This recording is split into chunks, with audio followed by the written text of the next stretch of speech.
The sun was setting over the imposing Hawthorne mansion, painting the sky in shades of red and gold that contrasted with the coldness emanating from its stone walls.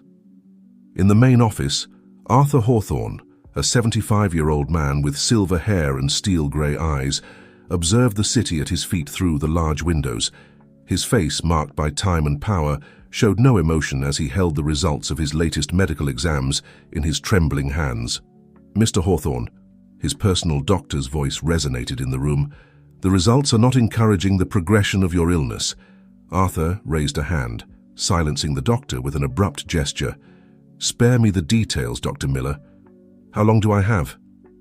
Dr. Miller, a middle-aged man, accustomed to dealing with the city's elite, swallowed before responding.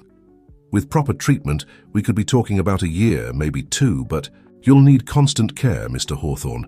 Your condition requires round-the-clock attention." Arthur turned, his eyes flashing with a mixture of anger and disdain. "Care? Do you see me as an invalid, doctor? I've built an empire with these hands. I don't need anyone to take care of me." "Sir, I understand your position, but—" "No, you don't understand anything," Arthur snapped, slamming his fist on his desk. "Get out of here, and not a word of this to anyone, understood? Not even to my children." The doctor nodded hastily and left the office, leaving Arthur alone with his thoughts and the weight of his diagnosis. Outside, in the hallway, he ran into Richard and Sarah Hawthorne, Arthur's children, who were waiting anxiously. "Well?" asked Richard, a 40-year-old man who was the spitting image of his father in his youth. "What did the tests say?" Dr. Miller looked nervously towards the closed office door. "I'm sorry, but Mr. Hawthorne was very clear I can't reveal anything without his consent." Sarah, an elegant 35-year-old woman, narrowed her eyes. "Doctor, we're his family. We have the right to know." "I understand, Miss Hawthorne, but my professional ethics—" "Your professional ethics depend on the contracts my father signs," Richard interrupted, his voice threatening. "I suggest you reconsider your position." The doctor paled, but before he could respond, the office door burst open.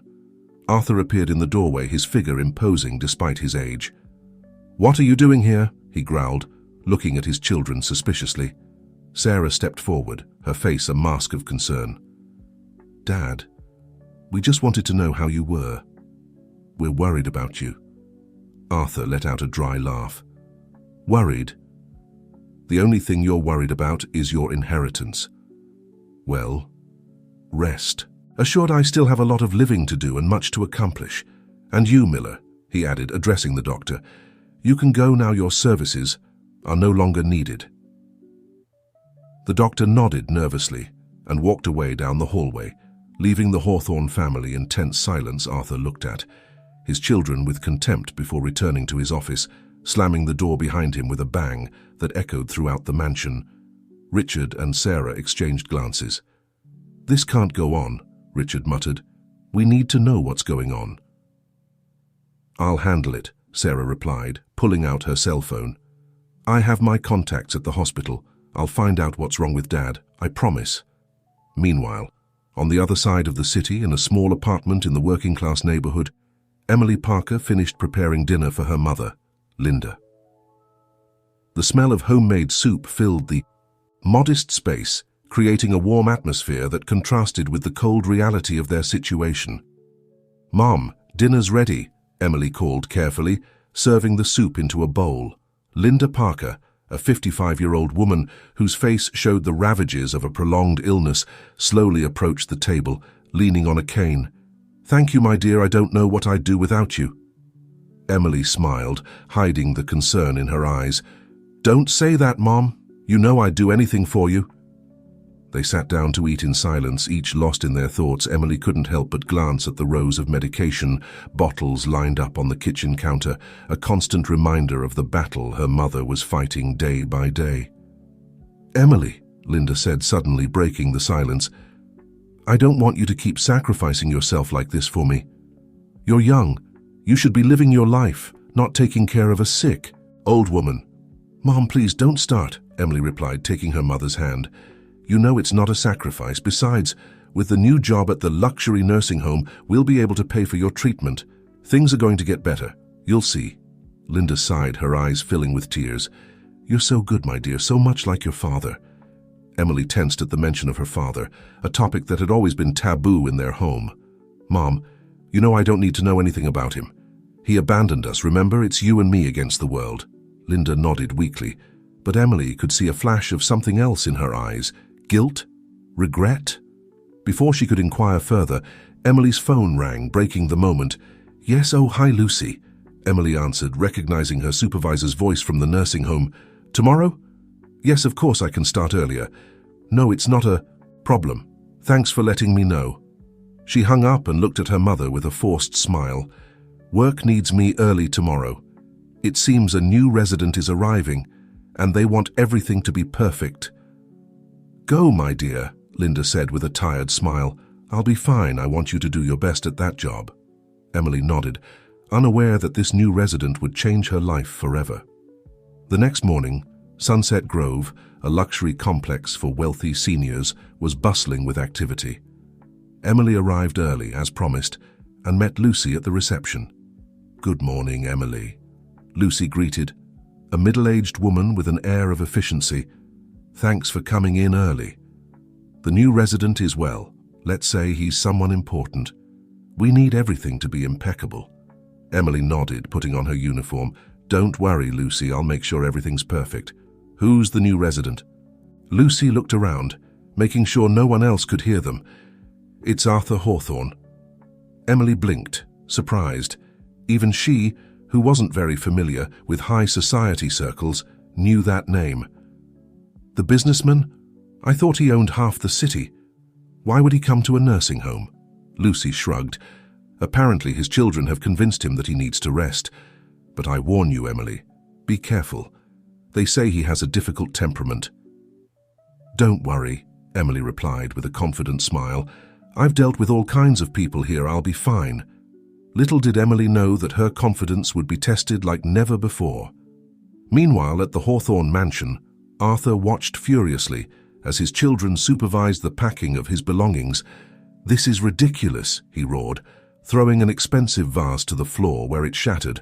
"I don't need to go to any damn nursing home. This is my house." Richard, maintaining forced calm, approached his father. "Dad, it's for your own good. The doctor said you need constant care at Sunset Grove. You'll have everything you need." "What I need is to be left alone," Arthur roared. "Do you think I don't know what you're doing? You want to push me aside, control my business? Well, you're in for a surprise. I'm not finished yet." Sarah intervened, her voice soft but firm. "Nobody wants to push you aside, Dad. We just want what's best for you. Sunset Grove is a beautiful place and you can rest there." Arthur looked at them with contempt. "Rest as if I could rest, knowing that you two are lurking, waiting for me to kick the bucket so you can divide my fortune." "Dad!" Sarah exclaimed, hurt. "How can you think that of us?" "Because I know you," Arthur replied bitterly. "I raised you to be like me, ruthless in business, and now you pretend to have feelings. Don't make me laugh." Richard, losing patience, approached his father. "Enough, Dad. You're going to that nursing home whether you like it or not.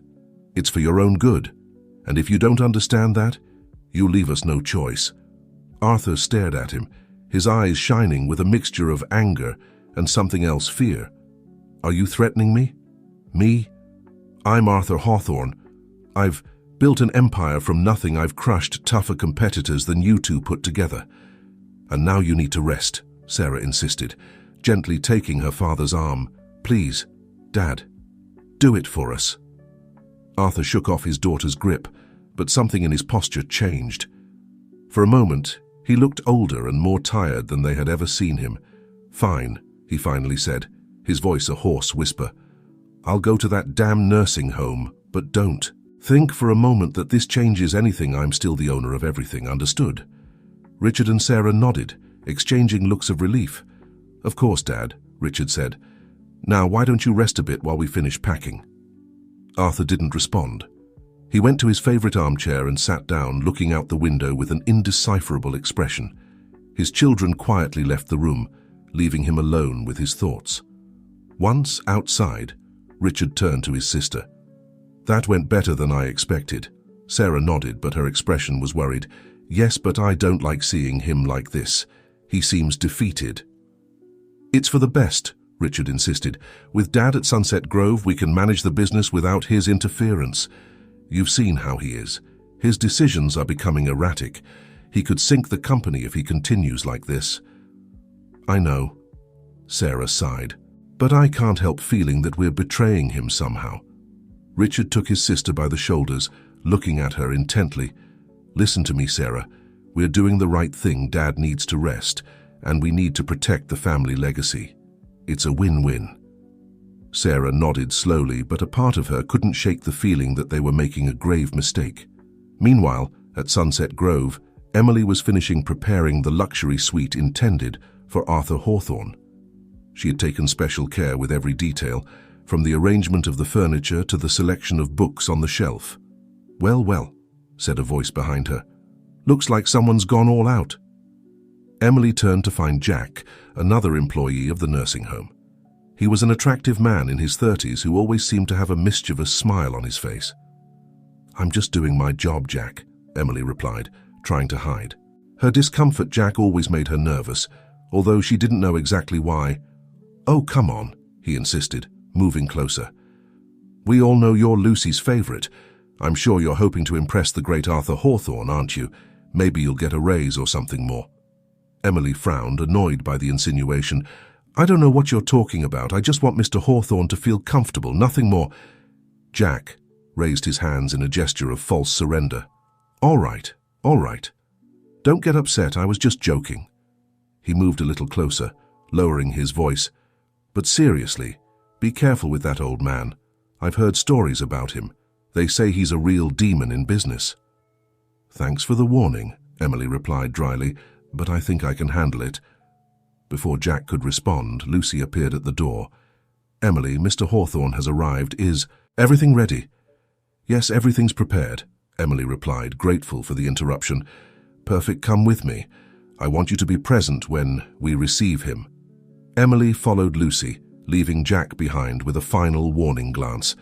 As they walked towards the main entrance, Emily couldn't help but feel a mixture of nervousness and curiosity. What would Arthur Hawthorne really be like? At the entrance of Sunset Grove, a luxurious black car came to a smooth stop. The chauffeur quickly got out to open the rear door, and from it emerged Arthur Hawthorne. Despite his age and apparent frailty, his presence was imposing. He wore an impeccable suit, and his cold, calculating gaze swept over the place with evident disgust. Behind him, Richard and Sarah got out of the car, their faces a mixture of concern and relief. Lucy stepped forward to greet them, with Emily following close. "Behind, welcome to Sunset Grove, Mr. Hawthorne," Lucy greeted with a professional smile. "It's an honor to have you with us. I'm Lucy Delaney, the director of the residence, and this is Emily Parker, who will be in charge of your personal care." Arthur barely gave them a glance. "Spare me the formalities, Mrs. Delaney. I'm not here by choice." Lucy maintained her smile, although Emily could notice how she tensed slightly. "Of course, Mr. Hawthorne. Allow us to show you your suite. I'm sure you'll be comfortable here." As the group headed towards the building's interior, Emily couldn't help but notice Arthur's gaze upon her. It was a strange look, a mixture of disgust and curiosity. For a moment, their eyes met, and Emily felt a shiver run down her spine. There was something in those grey eyes, something she couldn't decipher. Arthur's suite was undoubtedly the most luxurious. At Sunset Grove, spacious and elegant with views of the garden, it was designed to offer maximum comfort. However, Arthur seemed anything but impressed. "And I'm supposed to stay here," he growled, looking around with disdain.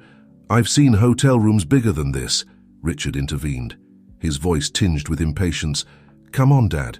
It's a beautiful place. Give it a chance." Arthur turned to his son, his eyes dangerously bright. "A chance? Like the one you're giving me?" "I'm not stupid, Richard. I know perfectly well why you've brought me here." Sarah stepped forward, her voice soft but firm. "Dad, please, we just want what's best for you. You need to rest, to recover." "Recover?" Arthur let out a bitter laugh. "What I need is to go back to my office. My businesses don't run themselves, you know." Emily, who had been observing the scene in silence, couldn't help but feel a pang of compassion for the old man. Despite his harshness, She could see the fear and vulnerability hidden behind his facade of anger. Lucy, sensing the tension in the atmosphere, intervened tactfully. "Mr. Hawthorne, why don't we show you the rest of the facilities? We have a beautiful garden, a very complete library." "I'm not interested," Arthur cut her off. "The only thing I want is to be left alone." "All of you," he added, looking at his children. Richard and Sarah exchanged worried glances. Finally, Richard spoke. "All right, Dad. We'll let you rest. We'll come back tomorrow to see how you've settled in." "Don't bother," Arthur replied, turning his back to look out the window. With a sigh of resignation, Richard and Sarah said goodbye to Lucy and Emily and left the room. In the hallway, Sarah paused, her eyes filled with tears. "Are we doing the right thing, Richard?" She asked quietly. Her brother hugged her briefly. "It's the best for everyone, Sarah. Dad needs this, even if he doesn't see it now, and we need to protect the family business. It's what he would have done in our place." Sarah nodded, unconvinced, and together they left Sunset Grove, leaving their father in the hands of strangers. Back in the suite, Lucy turned to Emily. "Emily, could you stay with Mr. Hawthorne for a moment? Make sure he has everything he needs. I'll be back in a while to see how everything's going." Emily nodded, although internally she felt nervous. Staying alone with Arthur Hawthorne wasn't exactly something she wanted, but it was her job. Once Lucy left, an uncomfortable silence filled the room. Arthur was still standing by the window, his posture rigid and his gaze lost on the horizon. Emily cleared her throat softly. "Mr. Hawthorne, is there anything I can do for you? Perhaps you'd like some tea or coffee?" Arthur turned slowly, his eyes fixed on Emily with an intensity that made her take a step back. "What I want," he said in a low and dangerous voice, "is to be left alone. Is that so hard to understand?" Emily took a deep breath, reminding herself to stay calm. "I understand, Mr. Hawthorne, but I'm here to help you with whatever you need. If you prefer to be alone, I'll respect that, but I want you to know that you can count on me for anything." For a moment, something seemed to change in Arthur's expression, a flash of recognition, surprise. But as quickly as it appeared, it vanished, replaced by his usual mask of disdain. "Count on you?" he repeated mockingly. "And who are you, girl? Do you think that because they've assigned you to take care of me, you're important? You're nothing more than another expendable employee in this place." The words hit Emily like a whiplash, but she stood her ground. "You're right, Mr. Hawthorne, I'm just an employee, but I'm an employee who cares about your well-being, whether you like it or not." Arthur looked at her intently, as if he were evaluating her. Finally, he let out a snort of disgust. "Spare me the compassion, girl. I don't need it, nor do I want it. Now, if you're done with your inspirational speech, could you do something useful and bring me a whiskey?" Emily frowned. "I'm sorry, Mr. Hawthorne, but alcohol is restricted here. I can bring you a juice or—" "Restricted?" Arthur interrupted, his voice dangerously rising. "Am I in a prison? Who the hell do they think they are to tell me what I can or can't drink?" "These are the rules of the residence, sir," Emily replied, maintaining her calm.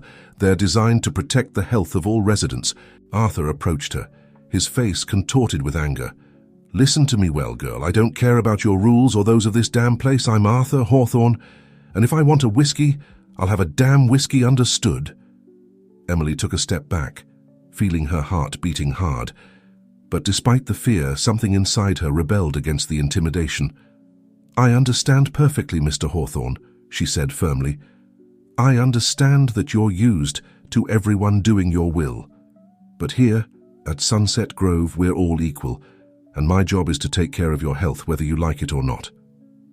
For a moment, silence filled the room. Arthur looked at her with a mixture of surprise and fury, as if he couldn't believe that someone dared to speak to him like that. Emily, for her part, braced herself for the worst, sure that she had just made a mistake that would cost her her job.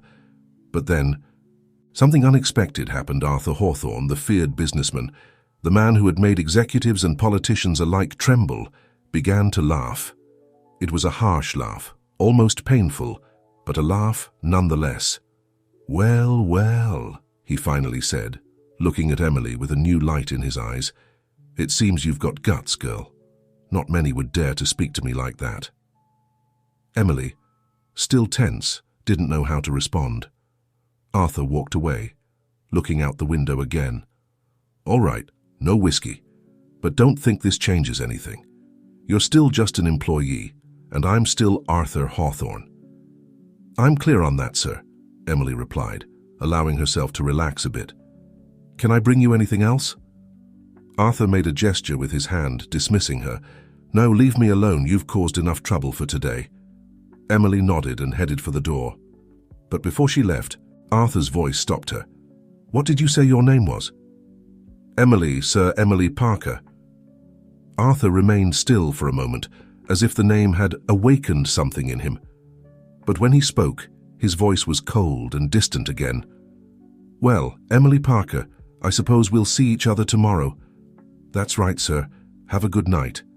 With those words, Emily left the room, gently closing the door behind her. She leaned against the wall in the hallway, letting out a long sigh. Her first encounter with Arthur Hawthorne had been intense, to say the least, but something about him in the way he had looked at her at the end intrigued her. There was a story there, she was sure. A story that, without knowing it, was about to change her life forever. Meanwhile, in the solitude of his new room, Arthur Hawthorne looked out the window, his mind a whirlwind of thoughts and emotions. Emily's image, her courage in confronting him, mixed in his mind with distant memories he had tried to bury for decades. Parker, he muttered to himself, it can't be. He shook his head, trying to push away the thoughts that threatened to overwhelm him. It was a coincidence, nothing more. It had to be. Because if it wasn't, if there was something more behind all this, then the past he had tried so hard to forget was about to catch up with him. And Arthur Hawthorne wasn't sure he was ready to face it. The next morning, Emily woke up early, her mind still spinning from the events of the previous day. As she prepared for work, she couldn't stop thinking about Arthur Hawthorne and the strange feeling she had had when she was near him. There was something in his eyes, in the way he had looked at her at the end, that unsettled her. It's just your imagination, she told herself as she got dressed. He's just another difficult resident, nothing more. But no matter how hard she tried to convince herself, a part of her knew there was something more, something she couldn't explain, but felt deep in her being. Before leaving, Emily stopped by her mother's bed, who was still sleeping, peacefully. Carefully, she adjusted the blankets and left a note on the nightstand, along with the morning medications. I love you, Mom, she whispered, gently kissing Linda's forehead. I'll be back soon. The journey to Sunset Grove was like any other day, but Emily couldn't shake the feeling that something important was about to happen. Upon arrival, she met Lucy at the reception. Good morning, Emily, Lucy greeted with a tense smile. How did everything go yesterday with Mr. Hawthorne? Emily hesitated for a moment, unsure of how much to reveal. It was interesting, she finally said. Mr. Hawthorne is certainly a complicated man. Lucy let out a dry laugh. That's a kind way of putting it. I've received complaints from other residents about his shouting last night. It seems our new guest isn't very happy with his situation. Give me time, Emily said with more confidence than she felt. I think I can handle the situation. Lucy looked at her with a mixture of admiration and concern. I trust you, Emily, but be careful. Arthur Hawthorne is not a man to be trifled with.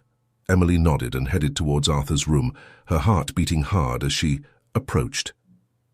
When she reached the door, she took a deep breath before knocking. Come in, a voice growled from inside. Emily entered to find Arthur, already dressed and sitting by the window, his gaze fixed on the garden outside. However, when he turned to look at her, Emily noticed something different in his eyes. The hostility of the previous day had been replaced by something else, curiosity perhaps. Good morning, Mr. Hawthorne, Emily greeted with a kind smile. How are you feeling today? Arthur studied her for a moment before responding. I'm trapped in this damn place against my will. How do you think I'm feeling? Despite his harsh words, his tone lacked the venom of the previous day. Emily decided to take this as a small victory. I understand this is not an ideal situation for you, she said, approaching carefully, "but I'm here to make your stay as comfortable as possible. Is there anything I can do to help?" Arthur looked at her intently, as if trying to solve a complicated puzzle. "Tell me, Emily Parker," he finally said, pronouncing her name with a strange emphasis. "Why are you here?" The question took Emily by surprise. "Excuse me?" "Don't play dumb," Arthur continued. "Why do you work in this place? A young woman like you should be in college or starting a career, not taking care of grumpy old men." Emily felt a pang of pain at the mention of college, a dream she had had to abandon. "I have my reasons, Mr. Hawthorne," she replied calmly. "Not all of us have the luxury of choosing our path in life." Something in her tone must have struck a chord with Arthur, because his expression softened slightly. "No, I suppose not," he muttered, more to himself than to her. There was a moment of silence, charged with a tension that neither of them fully understood. Finally, Emily spoke. "Mr. Hawthorne, I know you don't want to be here, but since you are, why not try to make the best of the situation? We have daily activities, a beautiful garden to walk in." Arthur let out a snort. "Activities?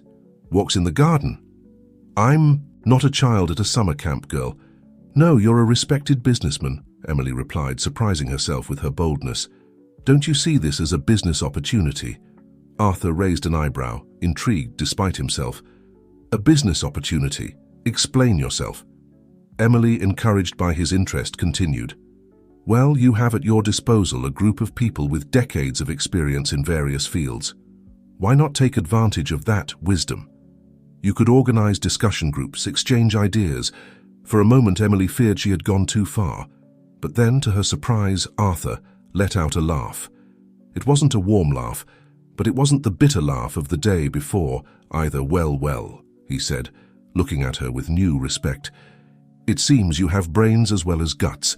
It's not a bad idea, I must admit." Emily felt a wave of relief and pride. "Thank you, Mr. Hawthorne. If you'll allow me, I can help you organize something." Arthur nodded slowly. "Very well, Emily Parker. Let's see what you can do, but don't get your hopes up. This doesn't mean I like being here or that we're friends." "Of course not, sir," Emily replied with a small smile. "I'm just doing my job." As she left the room to begin preparations, Emily couldn't help but feel that she had taken an important step. She had managed to break through, if only a little, Arthur Hawthorne's shell. What she didn't know was that that small advance was about to trigger a series of events that would change their lives forever. Meanwhile, in the central offices of Hawthorne Enterprises, Richard and Sarah were in the middle of a heated discussion. "We can't go on like this, Richard," Sarah insisted, pacing nervously around the office that once belonged to their father. "The investors are nervous. They need to see Dad, make sure everything is under control." Richard, sitting behind the imposing mahogany desk, massaged his temples in frustration. "And what do you suggest we do? That we take him out of the nursing home and bring him here as if nothing had happened?" "If necessary, yes," Sarah replied firmly. "It's his company, Richard. His legacy. We can't just push him aside like this." Richard stood up abruptly, his face reddened with anger. "His legacy? And what about us, Sarah? What about everything we've worked for? Dad is no longer in a condition to run this company. You know that as well as I do." Sarah collapsed into a chair, the weight of the situation falling on her. "I know, but don't you think we've rushed? Maybe if we talk to him, if we explain the situation." "We already tried that, remember?" Richard interrupted. "It was his stubbornness that forced us to make this decision. It's for his own good and for the good of the company." Before Sarah could respond, the office door burst open. Jack, Arthur's personal assistant, entered with a panicked expression on his face. "Mr. Richard, Miss Sarah," he gasped, "you have to see this." He handed them a tablet where a news video was playing. In it, a reporter was speaking in front of the gates of Sunset Grove. Rumors about the health of magnate Arthur Hawthorne's sources close to the family claim that the businessman has been admitted to this exclusive residence due to health problems. The question everyone is asking is Arthur Hawthorne really ill, or is there something more behind his sudden seclusion? Richard turned off the video with a brusque gesture, his face pale with rage and concern. How the hell did they find out? he growled. Sarah brought a hand to her mouth, horrified. "This is a disaster. If the investors see this, we have to control it," Richard interrupted. "Jack, prepare a press conference for this afternoon. We'll say that Dad is taking a well-deserved vacation, nothing more." "But Richard," Sarah protested, "what if Dad sees the news? You know he won't stay quiet." Richard looked at her, a cold determination in his eyes. "Then we'll have to make sure he doesn't. See it, Jack. Call the nursing home. Have them disconnect the television in Dad's room and tell them not to allow him access to newspapers or the internet." "What?" Sarah exclaimed, incredulous. "Richard, you can't do that. It's practically keeping him prisoner." "It's temporary," Richard insisted, "just until we control the situation. It's for his own good, Sarah, and for the good of all of us." Sarah looked at her brother, a mixture of fear and doubt in her eyes. What had they become? When had they gone from protecting their father to practically imprisoning him? But before she could express her doubts, Richard was already in motion, barking orders at Jack and preparing to face the press. Sarah remained there, silent, feeling that they were crossing a line from which there might be no turning back. What none of them knew was that their actions were about to trigger a series of events that would shake the foundations of the Hawthorne family and reveal secrets buried for decades. Back at Sunset Grove, Emily was in the library, organizing the details for the first meeting of the discussion group she had proposed to Arthur. She was so concentrated on her task that she didn't notice Jack's presence until he spoke. "Working hard, huh?" Emily startled, almost dropping the books she was holding. "Jack, you scared me," she said, trying to calm her racing heart. Jack smiled, but there was something in his expression that didn't quite convince Emily. "Sorry, I didn't mean to," he said, approaching. "I just wanted to see how everything was going with our new star resident." Emily frowned at the mocking tone in Jack's voice. "Mr. Hawthorne is adapting," she replied cautiously. "It's a process." "Oh, I'm sure it is," Jack said, his smile growing wider, especially with such a dedicated nurse taking care of him. Emily felt a chill run down her spine. There was something in the way Jack looked at her that made her uncomfortable. "I'm just doing my job, Jack, nothing more." Of course," Jack nodded, but his tone suggested he didn't believe her. "It's just that, well, I've heard things." "What kind of things?" Emily asked, her irritation growing. Jack shrugged with false innocence. "Oh, you know, rumors that you and old Hawthorne have become quite close, that you spend a lot of time in his room." Emily felt her face redden with anger. "That's ridiculous," she snapped. "Mr. Hawthorne is my patient, nothing more, and I'd appreciate it if you didn't spread unfounded rumors." Jack raised his hands in a gesture of surrender, but his smile didn't disappear. "Hey, I'm just saying what I've heard, but be careful. Emily, getting too involved with the residents never ends well." With those words, Jack turned and left the library, leaving Emily trembling with rage and confusion. Where had those rumors come from? And more importantly, why did they bother her so much? Shaking her head to clear her thoughts, Emily returned to her task. She had to focus on organizing the meeting. She couldn't allow Jack's insinuations to distract her, but as she worked, she couldn't help but let her mind wander to Arthur Hawthorne. Why did she feel that strange connection with him? And why, despite his rudeness and bad temper, did she find herself increasingly intrigued by the mysterious businessman? What Emily didn't know was that those questions would soon find answers that would change her life forever and reveal a secret that had remained hidden for decades. Meanwhile, in his room, Arthur Hawthorne looked out the window. His mind a whirlwind of thoughts and memories. Emily's image mixed in his mind with that of another woman, a woman from the past he had tried to forget for years. "It can't be," he muttered to himself. "It's impossible." But deep in his heart, Arthur knew that nothing was impossible, and that the past, no matter how much one tries to bury it, always finds a way to come to light. With a tired sigh, Arthur moved away from the window and sat in his armchair. For the first time in years, he allowed himself to think about that woman, that youthful love he had sacrificed for the sake of his ambition. "Linda," he whispered, the name leaving his lips like a painful caress. "What have I done?" And so, as the sun began to set over Sunset Grove, The threads of destiny began to interweave, setting the stage for a revelation that would shake the foundations of Emily and Arthur's lives and change the course of their destinies forever. The next morning dawned grey and rainy at Sunset Grove. As if the sky reflected the storm of emotions brewing inside, Emily arrived early, determined to make the first meeting of the discussion group a success. As she walked through the halls, she couldn't help but notice the looks and whispers of some of her co-workers. Jack's words from the day before echoed in her mind, increasing her discomfort. When she reached Arthur's room, she took a deep breath before knocking. The businessman's gruff voice told her to come in. "Good morning, Mr. Hawthorne," she greeted with a smile, trying to hide her nervousness. "Are you ready for today's meeting?" Arthur, already dressed in an impeccable suit, looked at her with a mixture of curiosity and wariness.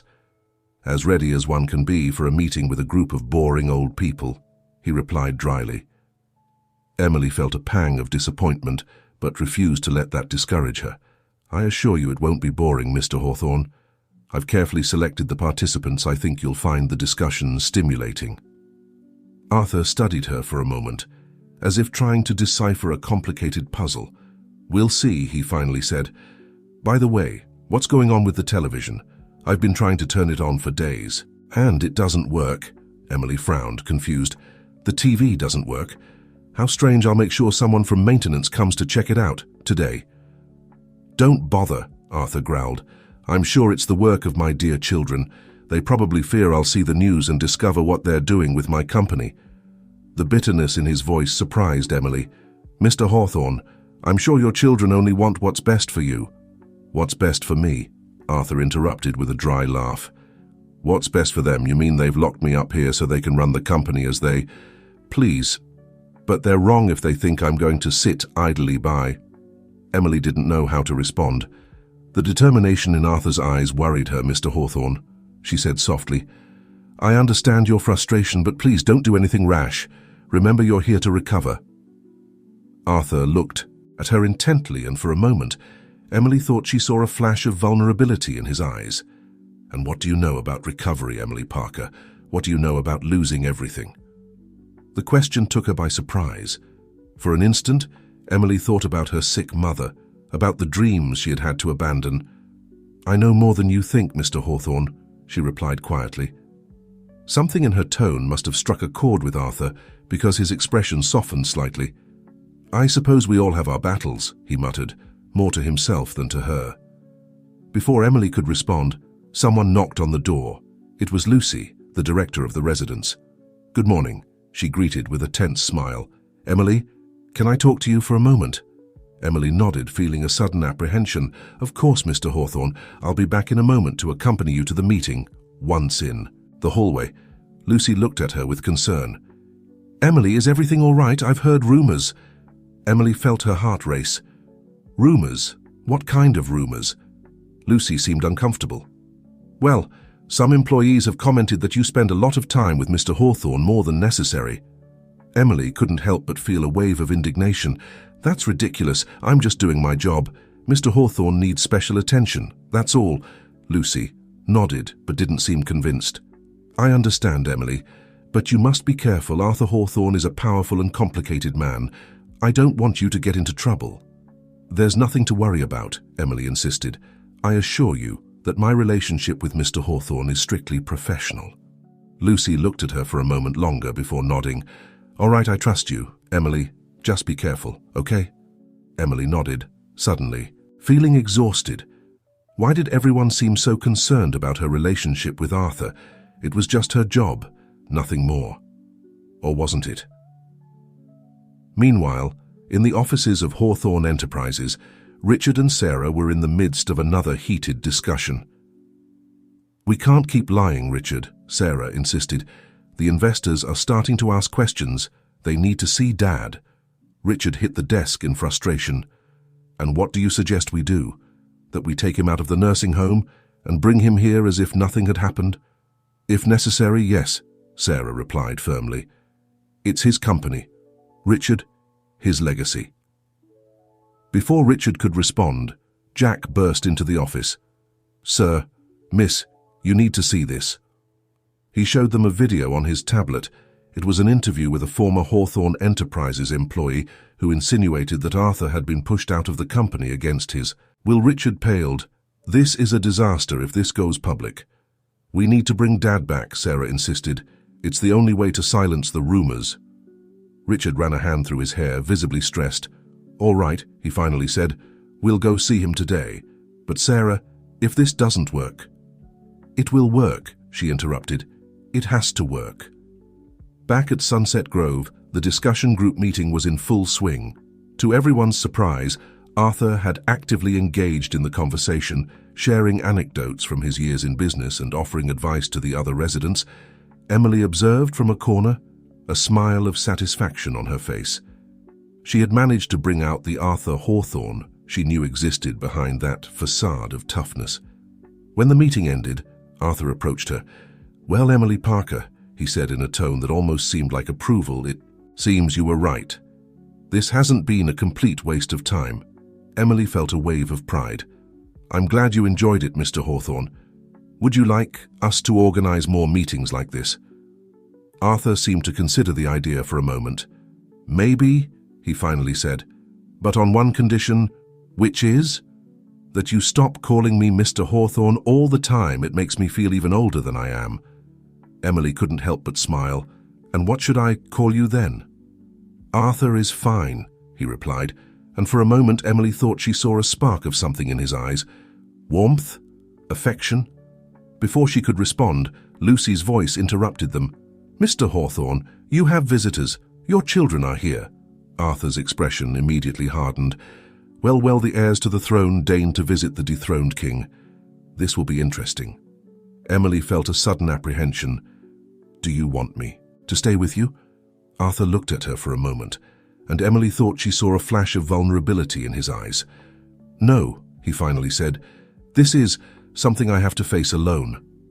As Arthur walked away to meet his children, Emily couldn't help but feel that something important was about to happen. Something that would change the course of their lives forever. What none of them knew was that, at that very moment, Linda Parker, Emily's mother, had received a letter. A letter that contained a secret she had kept for decades, a secret that, once revealed, would shake the foundations of the Hawthorne family and change Emily's destiny forever. Meanwhile, in the visiting room, Arthur faced his children. The tension in the air was palpable. Well, he said sarcastically, "to what do I owe the honor of your visit? Have you come to see if I've kicked the bucket yet?" Richard and Sarah exchanged uncomfortable glances. "Dad, please," Sarah began. "We just wanted to see how you were doing." "Oh, I'm wonderful," Arthur replied with false cheer. "Locked up in this place, away from my company, from my life. How could I not be fine?" Richard stepped forward, his face a mask of determination. "Dad, you have to understand, we did it for your own good. You were working too much. Your health was at risk." "Don't come to me with those lies," Arthur exploded, standing up. "You did it to push me aside, to take control of the company. You think I don't know, that I haven't realized what you're doing?" Sarah tried to intervene. "Dad, please, calm down. It's not good for your health." "To hell with my health," Arthur roared. "What about the health of the company? What about my legacy?"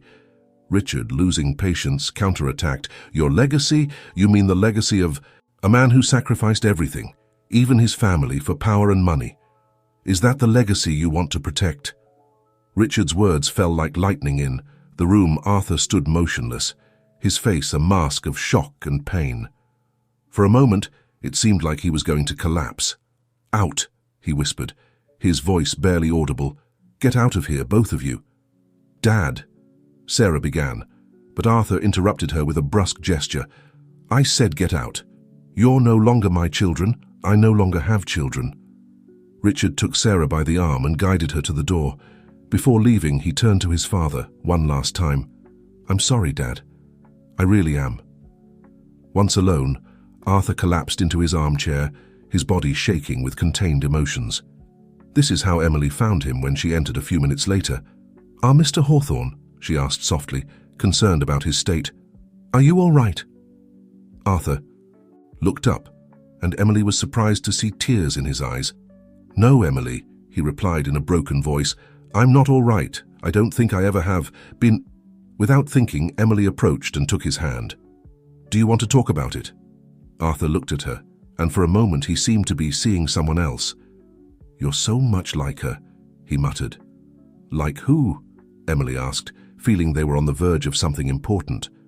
Arthur seemed to snap out of his trance. "No one," he said, withdrawing his hand, "a ghost from the past." Emily wanted to ask more, but at that moment, her phone rang. It was her mother. "Emily," Linda said, her voice trembling, "I need you to come home. Now there's something I need to tell you." "Mom, what's going on? Are you okay?" "I'm fine, honey. But there's something you need to know. Something I should have told you a long time ago." Emily looked at Arthur, torn between her concern for him and the urgency in her mother's voice. "Go," Arthur said, as if he could read her thoughts. "Your mother needs you." With one last worried glance at Arthur, Emily hurriedly left Sunset Grove, not knowing that she was about to discover a secret that would change her life forever. Meanwhile, in a dark corner of Sunset Grove's garden, Jack was speaking quietly on the phone. "Yes, Mr. Richard, I understand. I'll watch every move of the old man and the girl, don't worry. I'll find out what's going on between them." He hung up the phone with a malicious smile. Things were about to get very interesting at Sunset Grove. Rain was falling heavily over the city as Emily drove hurriedly to the small apartment she shared with her mother. Her mind was a whirlwind of worries and questions. What was this important thing her mother needed to tell her? And why now? Upon arrival, she found Linda sitting on the couch, holding a yellowed envelope in her trembling hands. Her face, normally serene despite her illness, showed signs of having been crying. "Mom," Emily said, rushing to her side. "What's going on? You've scared me." Linda looked up, her eyes filled with a mixture of fear and determination. "Emily, my dear," she began with a shaky voice, "there's something I should have told you a long time ago, something about your father." Emily felt her heart race. The topic of her father had always been taboo in their home. All she knew was that he had abandoned them before she was born. "My father," she repeated, unsure. "Mum, you know I don't need to know anything about him. He abandoned us, that's all that matters." Linda shook her head, tears forming in her eyes. "No, Emily, that's not the whole truth." With trembling hands, she extended the envelope to her. "Read this, you'll understand everything." With her heart pounding, Emily opened the envelope and began to read. As her eyes scanned the lines, her face went from confusion to shock and then to disbelief. "No," she whispered, dropping the letter. "It can't be. This has to be a joke." Linda took her daughter's hands in hers. "It's not a joke, my love. It's the truth. Your father is Arthur Hawthorne." The world seemed to stop for Emily suddenly. Everything made sense. The strange familiarity she had felt with Arthur from the beginning, the looks he gave her, as if he were seeing someone else. But how? She finally managed to ask, "Why did you never tell me?" Linda closed her eyes as if the weight of the memories was too much to bear. "We were young, Emily. I worked as a secretary in his company when he was just starting out. We fell in love, but his ambition was stronger. When I told him I was pregnant, he offered me money to disappear from his life. He said a child would ruin his plans." Emily listened in silence, trying to process the enormity of what she was discovering. "I refused to accept his money," Linda continued. "I told him I would raise my child alone. He said it was for the best, that he could never be a good father, that the only thing that mattered to him was his company." "And he never tried to contact us?" Emily asked, her voice barely a whisper. Linda shook her head. "No, I guess for him, it was as if we had never existed." Emily stood up, feeling she needed to move, to do something to release the storm of emotions she felt inside. "Why are you telling me this now, Mom? Why, after all this time?" Linda pointed to the letter. "That letter arrived a few days ago. It's from an old friend who worked at Hawthorne Enterprises. He told me about Arthur's situation, that he was in a nursing home. When you told me where you were working, I knew it was fate, that you had the right to know the truth." Emily leaned against the wall, feeling her legs couldn't support her Arthur Hawthorne. The man she had been caring for, the man she had started to see in a different way, was her father. The same man who had abandoned them, who had chosen power and money over his own daughter. What am I supposed to do now? She asked, more to herself than to her mother. Linda stood up with difficulty and approached her daughter. That depends on you, my love. I'm not asking you to forgive him or accept him. Into your life, I just thought you deserved to know the truth. Emily hugged her mother, allowing the tears she had been holding back to finally flow. Thank you for telling me, Mom. I need time to process all of this. I know, my dear, Linda replied, stroking her daughter's hair. Take all the time you need. I'm here for you, no matter what. Meanwhile, at Sunset Grove, Arthur was in his room, staring out the window with a lost gaze. The visit from his children had stirred up emotions he thought he had buried long ago. And then there was Emily, who reminded him so much of a knock on the door, interrupted his thoughts. It was Jack. Mr. Hawthorne, he said with a smile that didn't reach his eyes. May I come in? There's something I think you should know. Arthur looked at him suspiciously. He had never fully trusted Jack, but he was efficient at his job. Come in, he finally said. What's this about? Jack entered and closed the door behind him. It's about Emily Parker, sir. I've been doing a little digging, and, well, there's something curious about her. Arthur felt his heart race. What do you mean? You see, sir, Jack continued, savoring every word, it turns out that Emily's mother worked for you many years ago as a secretary, if I'm not mistaken. The color drained from Arthur's face. It couldn't be, could it? What are you insinuating, Jack? He asked in a tense voice. Jack shrugged with false innocence. Oh, nothing, sir. I just thought it was a curious coincidence after all. Emily is about the same age she would be if— Get out, Arthur interrupted, his voice trembling with emotion. Get out of here right now. Jack smiled, knowing he had planted the seed of doubt. As you wish, sir. I just thought you should know. Once alone, Arthur collapsed into his armchair, his mind a whirlwind of memories and possibilities. Emily, could it be? Could she be the daughter he had, abandoned so many years ago? Guilt and regret, feelings he had kept at bay for decades, hit him hard.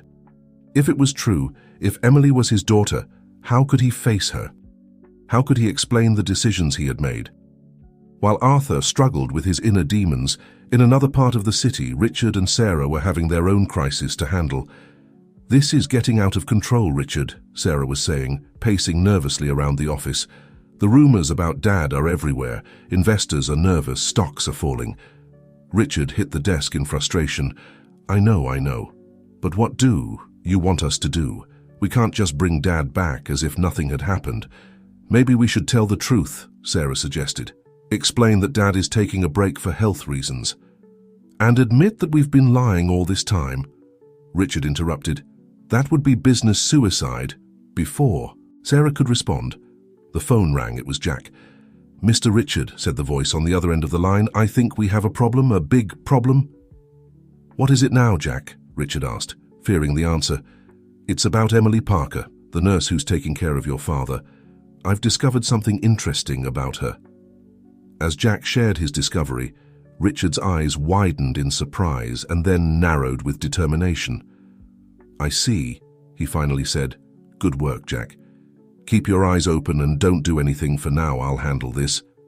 He hung up the phone and looked at his sister. Sarah, I think I've just found the solution to all our problems. Back in Emily's apartment, the young nurse had finally calmed down, enough to think clearly. She looked at her mother, who was watching her with concern. What are you going to do, my dear? Linda asked softly. Emily took a deep breath. I don't know, Mom. Part of me wants to go there and yell at him, demand answers. Another part wants to run away and never see him again. Linda took her daughter's hands in hers. Whatever decision you make, I'll support you. But Emily, remember this. The past can't be changed, but the future is in your hands. Emily nodded, grateful for her mother's support. I think I need to confront him. I need to hear his version of the story. And then I'll decide what to do. You're stronger than you think, my love, Linda said with a smile full of pride and sadness. Whatever happens, remember that you're Emily Parker, Your worth doesn't depend on who your father is." With a final hug to her mother, Emily prepared to return to Sunset Grove. She knew that the conversation she was about to have with Arthur Hawthorne would change her life forever. What she didn't know was that the revelations that were about to come would shake the foundations not only of her life, but of the entire Hawthorne family. As she drove back to Sunset Grove, the rain had stopped, but the sky remained dark and threatening. Emily felt it was a perfect reflection of her mood. A storm was coming, and she was at the center of it. Upon arriving at Sunset Grove, Emily headed straight for Arthur's room. Her heart was pounding, and she had to take several deep breaths before gathering the courage to knock on the door. "Come in." Arthur's voice was heard from inside. Emily entered, closing the door behind her. Arthur was sitting by the window, his figure silhouetted against the grey sky. When he turned to look at her, Emily saw something in his eyes that she had never seen before. Fear. "Emily," Arthur said, his voice barely a whisper. "There's something I need to tell you." "And I have something to tell you, Father," Emily replied, her voice trembling slightly as she pronounced the last word. Arthur remained motionless, the color draining from his face. You know." Emily nodded, feeling tears threatening to well up again. "My mother told me everything. How could you? How could you abandon us like that?" Arthur stood up with difficulty, approaching her. "Emily, there's no excuse for what I did. I was young, ambitious. I believed that a child would only be an obstacle in my path to success." "An obstacle," Emily repeated, anger replacing pain. "Is that all I was to you? An inconvenience?" No, Arthur denied vehemently. "That's what I believed then. But I was wrong, so wrong." He collapsed heavily into the nearest armchair, his face a mask of regret and pain. "I spent years trying to convince myself that I had done the right thing, that it was better this way. But the truth is that I was a coward. I was afraid of not being a good father, of making the same mistakes my father made." Emily listened in silence, fighting against the whirlwind of emotions inside her. "When I first saw you here," Arthur continued, "I felt something. I didn't know what it was. But there was something about you that seemed familiar. Now I understand. You're the spitting image of your mother when she was young." "Why did you never look for us?" Emily asked, her voice barely a whisper. "Why did you never try to contact us?" Arthur closed his eyes, as if the weight of his decisions was too much to bear. "Because I'm a coward, Emily. Because the more time passed, the harder it became to face what I had done. And then I convinced myself that you would be better off without me, that you didn't need me." "You're right," Emily said bitterly. "We didn't need you. My mother did an incredible job raising me alone, but that doesn't justify what you did." "I know," Arthur replied, his voice broken with emotion. "I don't expect your forgiveness, Emily. I don't deserve it, but I want you to know that if I could go back, I would change everything. I would give all my fortune, all my success, for the chance to have been your father." Emily felt the tears she had been holding back finally overflow. "It's too late for that," she said in a choked voice. "You can't just appear in my life after so many years and expect everything to be okay." Arthur nodded slowly, the weight of his actions visible in every line of his face. "I know, Emily, I don't expect you to forgive me. I just want you to know that I'm sorry, more than you can imagine." A heavy silence fell over the room. Emily struggled against the whirlwind of emotions inside her: anger, pain, confusion, and a hint of something she didn't want to admit: hope. Finally, Emily spoke, her voice barely a whisper. "What am I supposed to do now? How am I supposed to feel?" Arthur looked at her, his eyes full of a regret that seemed to consume him. "I can't tell you how you should feel, Emily. You have every right to hate me, to want nothing to do with me, but if you allow me, I'd like to try to get to know you, to be part of your life somehow." Emily was about to respond when a knock on the door interrupted them. It was Jack. "Excuse the interruption," he said with a smile that didn't reach his eyes, "but Mr. Richard and Miss Sarah are here.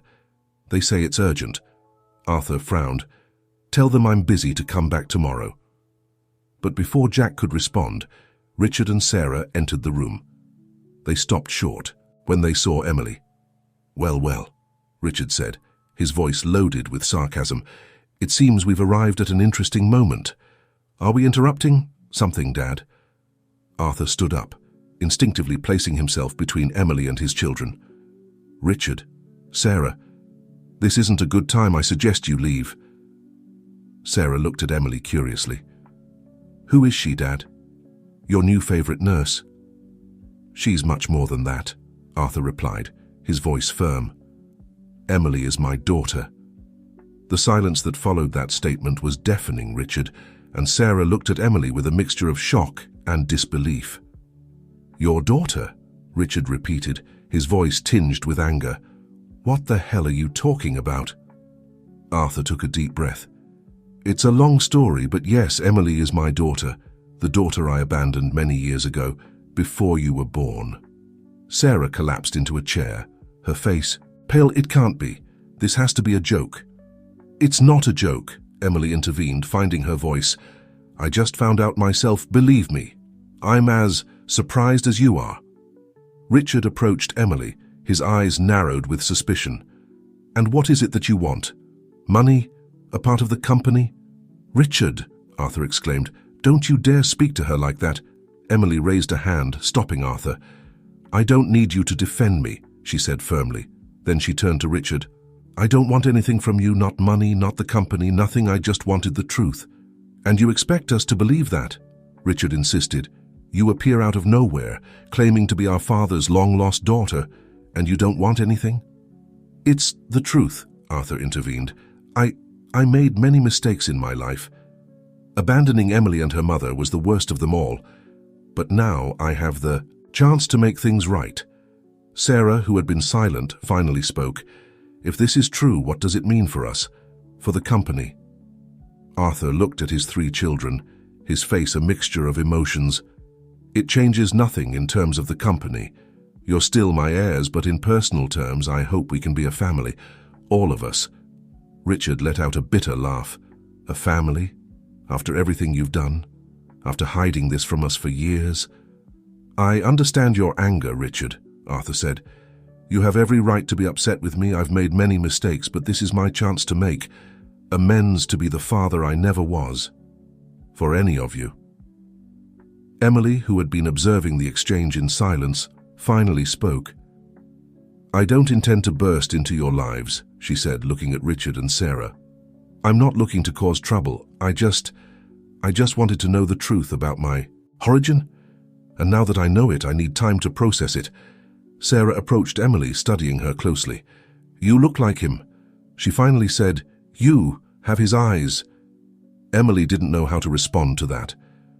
The situation was so surreal that she almost wanted to laugh. Richard, for his part, seemed to be struggling with his own emotions. "This changes everything," he muttered. "Everything we thought we knew." Arthur stepped forward. "I know, it's a lot to process for all of us, but I ask you to give Emily a chance. She's not to blame for my mistakes." A tense silence filled the room. Each of them was dealing with their own emotions and thoughts. Finally, Emily spoke. I think we all need time. Time to process this, to think about what it means for each of us. I don't expect you to accept me immediately into your lives. In fact, I don't even know if I'm ready for that. But maybe we can start by getting to know each other, little by little." Sarah nodded slowly. "I think that's fair. I need time to take all this in." Richard, for his part, was still looking at Emily with suspicion. "This doesn't change anything regarding the company," he finally said. "I hope you understand that I don't want anything from the company," Emily replied firmly. "I have my own life, my own path. I'm not here to claim anything." Arthur looked at his 3 children, his face a mixture of hope and fear. "I know I've failed all of you in different ways, but if you give me the chance, I'd like to try to be the father you all deserve. Emily, Richard, Sarah, you are my legacy, not the company, not the money." Arthur's words seemed to have an impact on everyone. Even Richard, who had been the most hostile, appeared to soften his expression.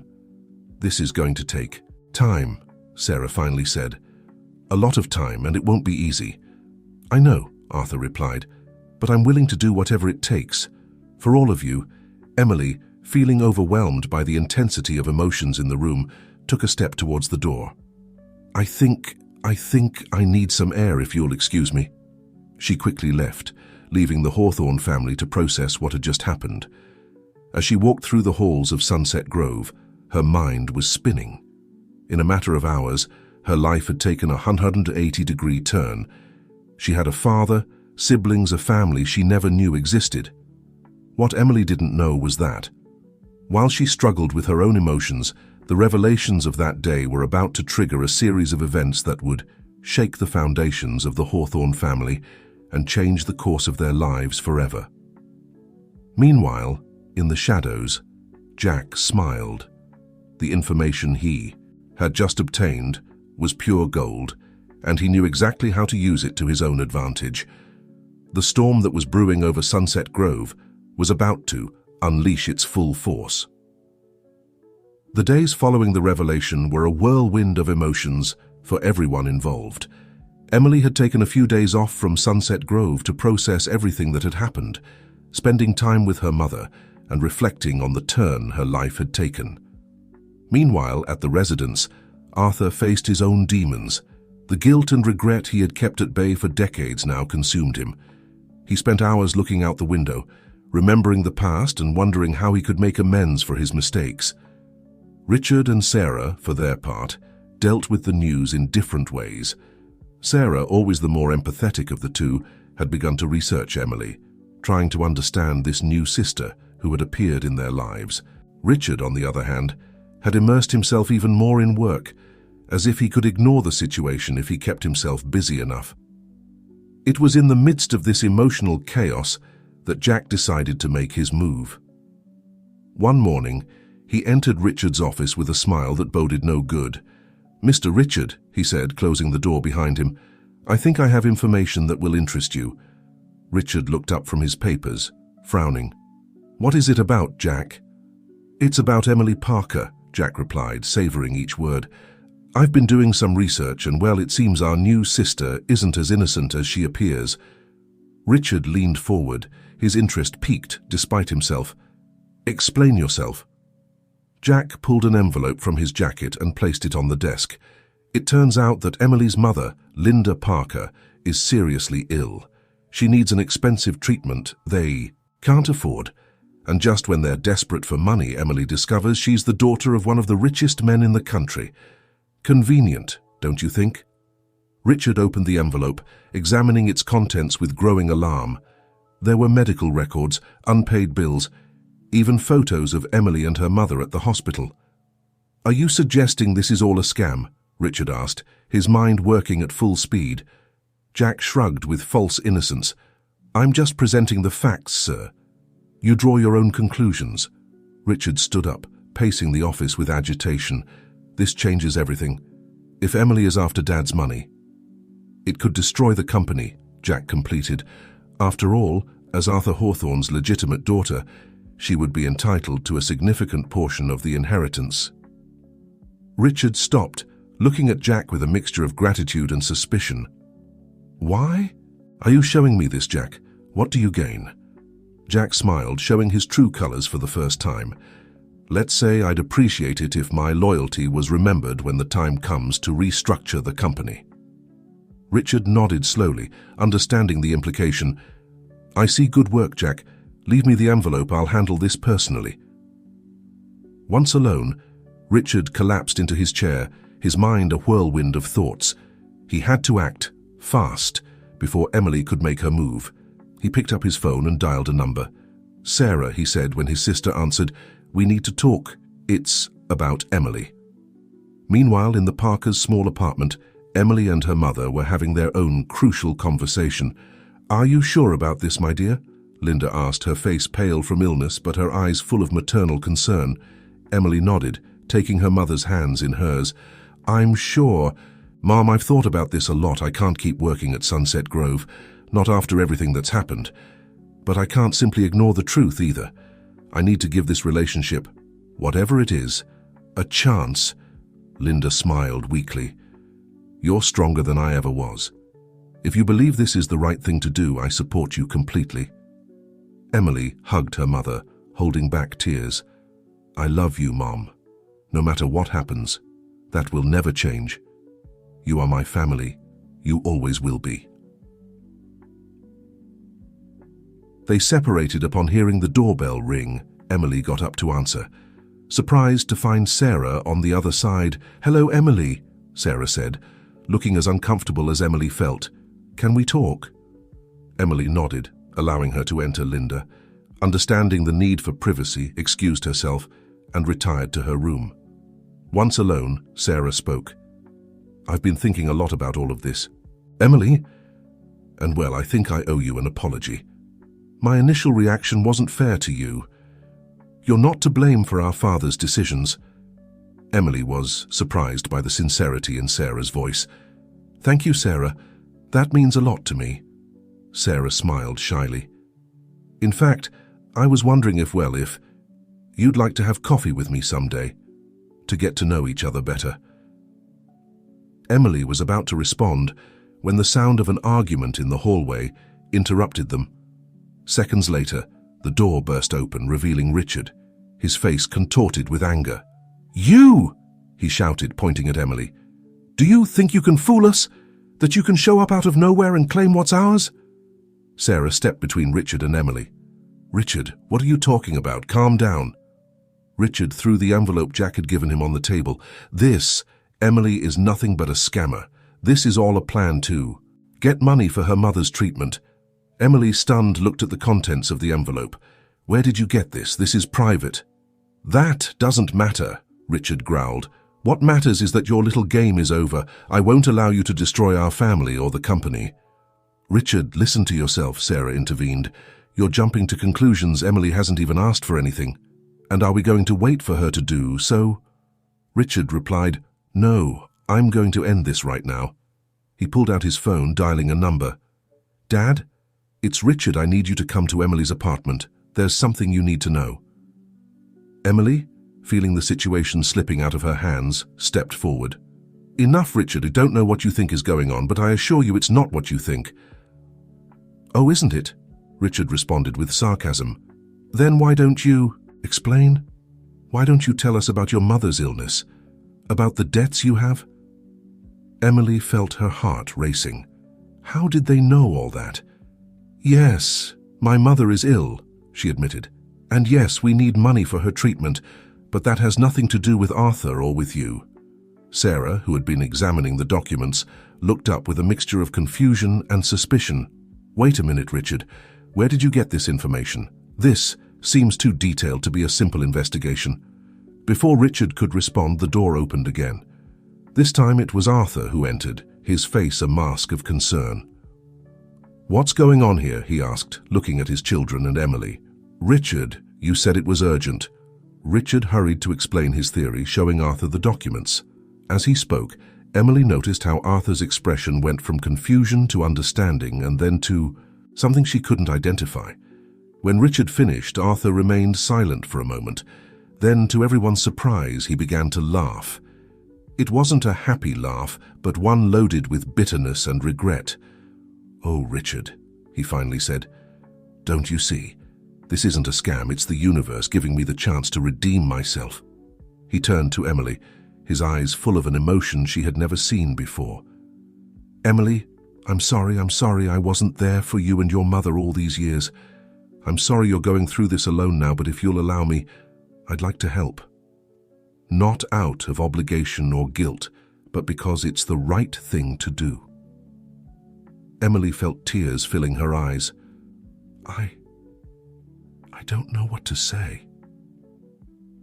Arthur approached her, taking her hands in his. "You don't have to say anything. Just let me be the father I should have been so many years ago.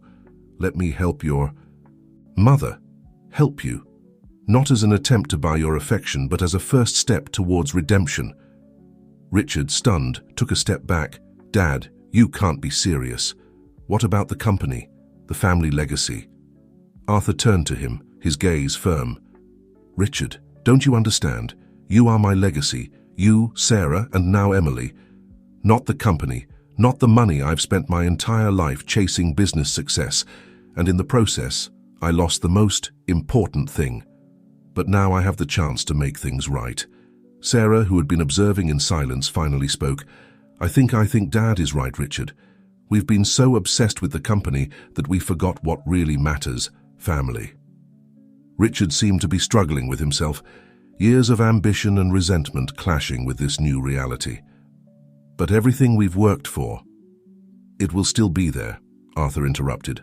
The company will continue to function, but it will no longer be the center of our lives. It's time we remember what really matters. At that moment, Linda came out of her room, drawn by the voices. Seeing the scene in front of her, she stopped short, her eyes fixed on Arthur. Linda, Arthur whispered, his voice laden with emotion. It's been so long. Linda looked at him, a mixture of emotions crossing her face. Arthur, I never thought I'd see you again.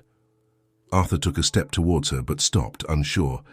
Linda, I'm sorry for everything. I know I don't deserve your forgiveness, but I hope you'll give me the chance to try to make amends for my mistakes. Linda looked at her daughter, then at Richard and Sarah, and finally back at Arthur. Many years have passed, Arthur. A lot of pain, a lot of loneliness. But I also see that you've changed, that everyone has. Changed. Emily approached her mother, taking her hand. Mom, I know it's a lot to process for all of us, but I think maybe this is an opportunity to heal, to forgive, to be a family, somehow. Richard, who had been struggling with his own emotions, finally spoke. I'm sorry, Emily. I jumped to conclusions. I was so obsessed with protecting what I thought was ours that I didn't see what really mattered. Sarah approached her brother, putting a hand on his shoulder. We all made mistakes, Richard, but now we have the chance to do better. Arthur looked at his gathered family, a family he never thought he would have. I know it won't be easy, he said. There's a lot to heal, a lot to forgive, but if you're willing, I'd like to try to be the family we always should have been. Emily looked at her mother, then at her newly discovered siblings, and finally at Arthur. It won't be easy, she said, but I think it's worth trying. Linda nodded slowly.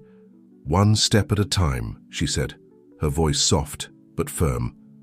And so, in that small apartment, surrounded by revealed truths and wounds beginning to heal, the Hawthorne-Parker family took their first step towards a new beginning. Months later, Sunset Grove was no longer the place where Arthur Hawthorne was confined, but the center of a new foundation created by the family. A foundation dedicated to helping families facing serious illnesses, inspired by Linda's struggle. Emily, although no longer working there as a nurse, was a frequent visitor, helping with the administration of the foundation, along with Sarah. Richard, for his part, had found a new purpose in using his business skills to grow the foundation, discovering that helping others was more satisfying than any corporate success. One sunny afternoon, the family gathered in Sunset Grove's garden to celebrate the success of their first year of operations. Linda, whose health had improved significantly thanks to the treatment they could now afford, smiled as she watched her daughter interact with her new siblings. Arthur approached her, offering her a cup of tea. It's amazing, isn't it? He said, his voice soft and full of wonder. How everything has changed in such a short time. Linda nodded, accepting the cup. I never imagined we would be here, Arthur, after everything that happened. I know, he replied, his voice laden with regret. I know a year doesn't erase decades of absence, but I hope that, with time, you can forgive me. Linda looked at him, her eyes soft but determined. Forgiveness is a process, Arthur, but we're on the right path. Meanwhile, Emily, Richard, and Sarah were animatedly discussing future plans for the foundation. I think we should expand, Richard was saying, his old business instinct now channeled towards a noble cause. There are so many families who need help. Sarah nodded, excited. We could open centers in other cities. Imagine how many lives we could change. Emily smiled, still amazed at the turn her life had taken. It's incredible how something that started with so much pain has turned into something so beautiful. At that moment, Jack appeared in the garden, his face a mask of nervousness. Arthur saw him and excused himself, approaching him. Jack, he said, his voice firm but not hostile. I'm glad you came. Jack seemed uncomfortable, avoiding eye contact. Mr. Hawthorne, I wanted to apologize for everything, my behavior, my manipulations. Arthur raised a hand, stopping him. Jack, we all make mistakes. The important thing is how we decide to make amends for them. Have you thought about my offer? Jack nodded slowly. Yes, sir, and I'd like to accept it, if it's still available. Arthur smiled, putting a hand on Jack's shoulder. Of course it is. The Foundation can always use more willing hands to help, and I think you'll find there's more satisfaction in helping others than in seeking personal gain. Jack, visibly moved, nodded. Thank you, Mr. Hawthorne. I won't let you down. As Arthur guided Jack towards the rest of the family to introduce him in his new role, Emily observed the scene with a mixture of amazement and gratitude. In just over a year, her life had come full circle. From being a nurse, struggling to support her sick mother, she was now part of a united family and a project that helped hundreds of people. That night, as the celebration came to an end, Emily found herself alone with Arthur for a moment. I never imagined things would turn out like this, she said, looking at the stars that were beginning to appear in the night sky. Arthur followed her gaze. Neither did I, Emily. For years, I believed that success and power were all that mattered, but now I know I was wrong. True wealth is in family, in being able to make a difference in the lives of others. Emily took her father's hand, a gesture that still felt new but increasingly natural. Thank you, she said simply. For what? Arthur asked, surprised. For giving us this opportunity, for proving that it's never too late to change, to do the right thing. Arthur felt tears filling his eyes. No, Emily. Thank you. You were the one who gave me this opportunity, who showed me there was still goodness in the world, that I could still be a better person. They hugged, father and daughter under the starry sky in the distance. Linda watched them with a soft smile, her heart full of a peace she never thought possible. Richard and Sarah joined them, and soon the whole family was gathered, sharing laughter and plans for the future. A future that, although uncertain, they would face together. As the night progressed and the celebration came to an end, each member of the Hawthorne-Parker family reflected on the incredible journey that had brought them to this moment. Arthur, once a cold and calculating magnate, now understood the true meaning of wealth and success. Emily had found not only her biological father, but also a new family and a purpose greater than herself. Richard and Sarah had learned that there is more to life than business success, discovering the satisfaction of helping others. And Linda, after years of struggle and loneliness, finally had the support and love she had always deserved. Sunset Grove, once a place of confinement for Arthur, had transformed into a symbol of hope and new beginnings for many. The Hawthorne-Parker Foundation had become a beacon of light for families in desperate situations, offering not only financial help, but also emotional support and community.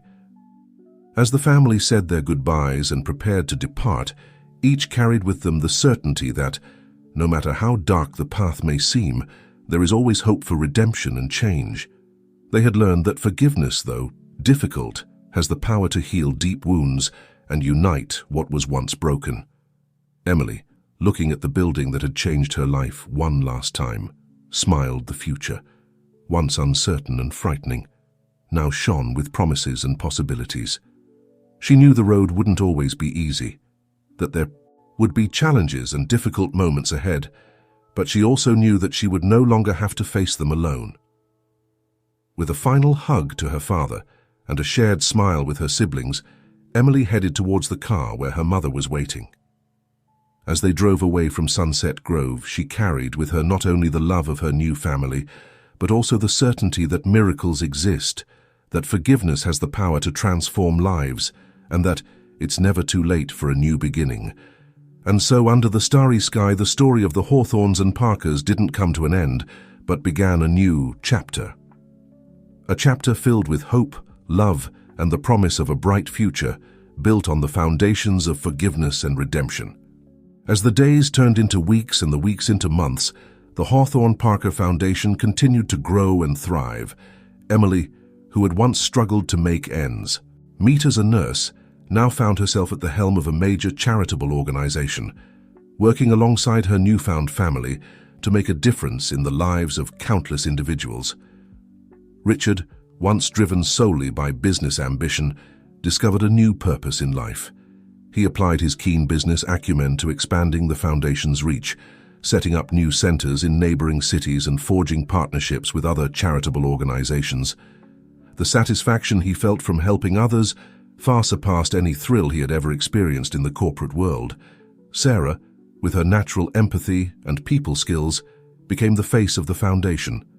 She spent her days meeting with families, listening to their stories, and ensuring that the foundation's resources were allocated where they were needed most. For the first time in her life, she felt truly fulfilled. Arthur, now in his twilight years, found peace in watching his children work together. He spent his days at Sunset Grove, not as a reluctant resident, but as an active member of the community, sharing his vast business knowledge with other residents and helping to organize various activities. The guilt that had weighed on him for decades slowly began to lift as he witnessed the positive impact his family was making. Linda's health continued to improve with the treatment she was now able to receive. She became a beacon of hope for many of the families the foundation helped, often sharing her story and offering words of encouragement to those facing similar struggles. Jack, true to his word, dedicated himself to the foundation with the same zeal he had once applied to his manipulative schemes.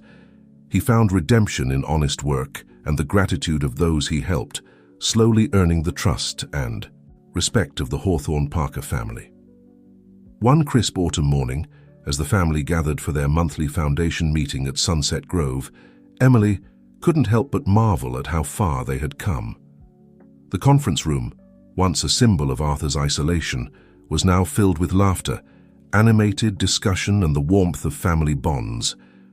As Arthur called the meeting to order, his eyes shining with pride, Emily felt a wave of emotion wash over her.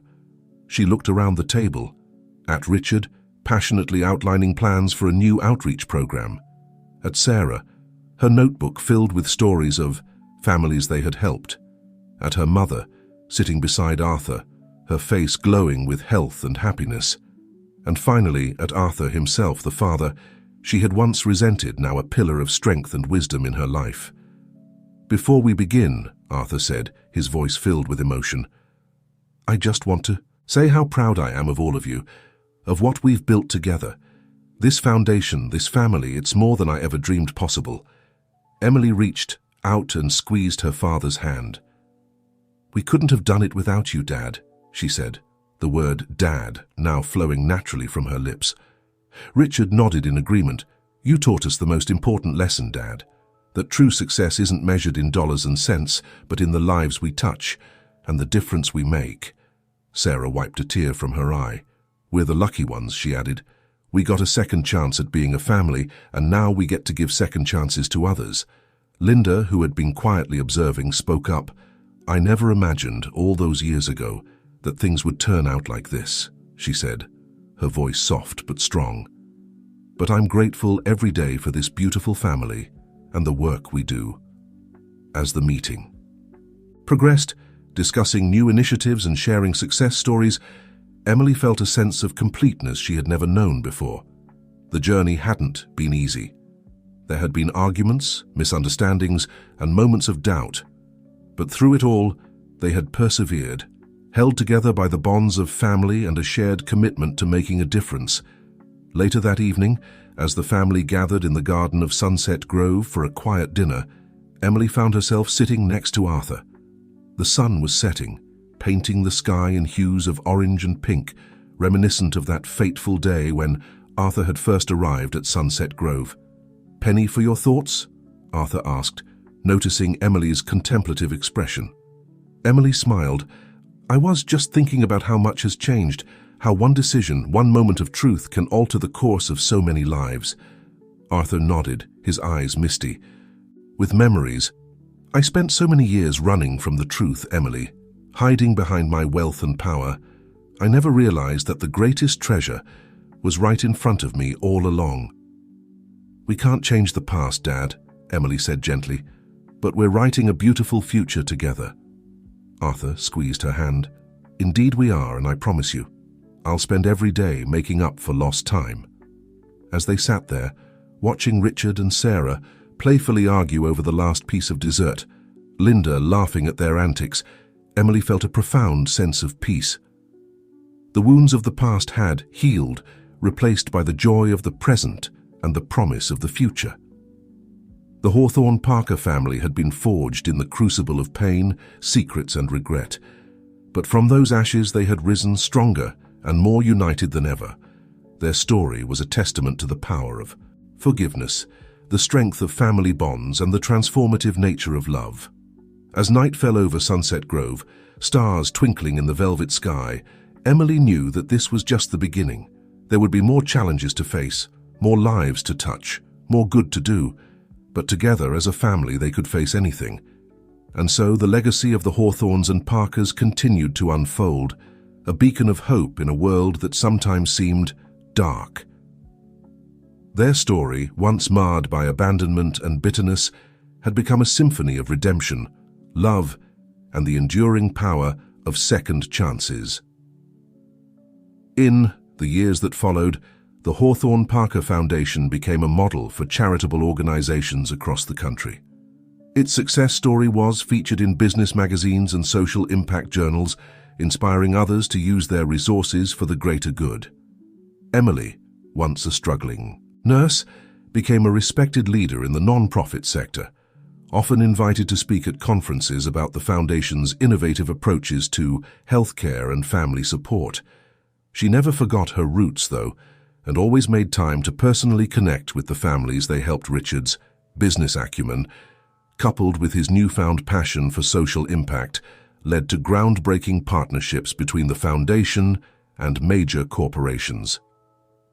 He developed a program that encouraged businesses to contribute not just money, but also expertise and resources to support families in need. Sarah's empathy and communication skills made her the heart of the Foundation.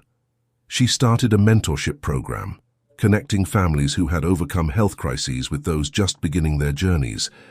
Her gentle guidance and unwavering support touched countless lives. Arthur, in his final years, found peace and purpose he had never known before. He became a beloved figure at Sunset Grove, known for his wisdom, kindness, and the twinkle in his eye when he spoke of his family. He spent his days sharing stories with other residents, offering business advice to young entrepreneurs who sought him out, and cherishing every moment with his children and grandchildren. Linda's recovery became a source of hope for many.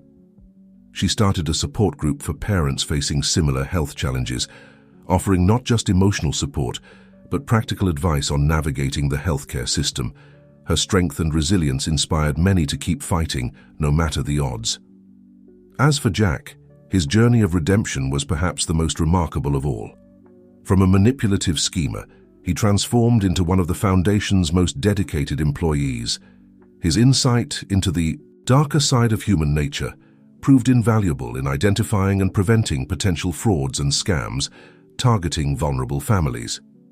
He found purpose in protecting those he once might have exploited. On a warm summer evening, 5 years after the Foundation's inception, the family gathered once again in the gardens of Sunset Grove.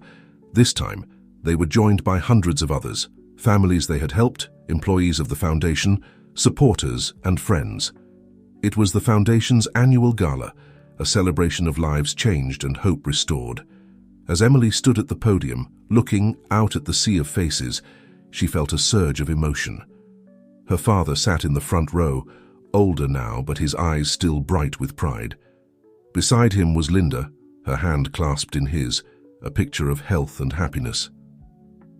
Richard and Sarah stood to the side, their own families with them. The next generation of Hawthornes already learning the value of compassion and service. 5 years ago, Emily began, her voice strong and clear. This foundation was born out of a family's journey from pain to healing, from separation to unity. We started with a simple goal, to help families facing medical crises. But along the way, we discovered something profound. We discovered the power of second chances. She paused, looking at each member of her family. We learned that it's never too late to right a wrong, to rebuild what was broken, to love what was once lost. And we learned that when we extend a hand to others, we often find our own healing.